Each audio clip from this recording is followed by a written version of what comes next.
হে everyone, আসসালামু আলাইকুম। আশা করি আপনারা সবাই ভালো আছেন। এই রোজা আসা শুরু থেকেই দিলবার আজওয়ার শরবতের একটা হাইপ চলছে ফেসবুকে।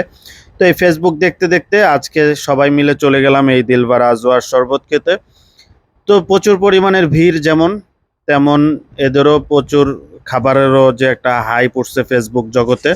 তো এদেরও তেমন একটা ভাবও আছে। তো এরা আসে 10টার পরে। তো টিকিট নিতে নিতে 10টার উপরে, 10টার আগেই টিকিট নেয়, কিন্তু মেইন কার্যক্রম শুরু হয় 10টারও পরে, প্রায় 10-15 মিনিট পরে 10টার। তো আজকে ভাই ব্রাদার মিলে হঠাৎ করেই চলে গেলাম এই আজওয়ার শরবত খেতে। 120 টাকা করে এই শরবত বর্তমানে, যেটা গত বছর ছিল 100 টাকা করে। আপনারা যারা যারা এই আজওয়ার শরবত খেয়েছেন, আপনাদের কাছে কীরকম লেগেছে সেটা কিন্তু কমেন্টে জানাতে ভুলবেন না। আমার কাছে আহামরি যেরকম লেগেছে সেটা একটু পরেই বলছি।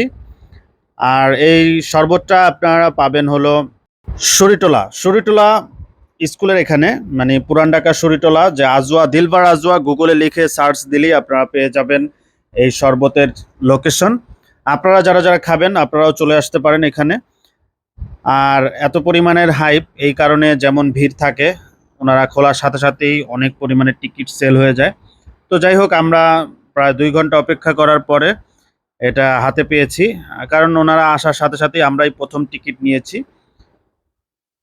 তো অনেক পরিমাণের মশলা দেয়, অনেক পরিমাণের দুধের আইটেম থাকে, বাদাম থাকে, বাদাম দিয়ে ফুললি লোডেড থাকে। তো আজকে আর আমার কাছে খাবারটা অ্যাভারেজ লেগেছে, আহামরি ওরকম কিছুই মনে হয় নাই যে এটা এতক্ষণ অপেক্ষা করে খাওয়ার মতো কিছুই না। তো সবাই ভালো থাকবেন। আপনারা যারা যারা আসেন নাই, এসে খেয়ে যেতে পারেন। আমি বলবো না যে অবশ্যই আপনার খেতেই হবে। তো সবাইকে ধন্যবাদ।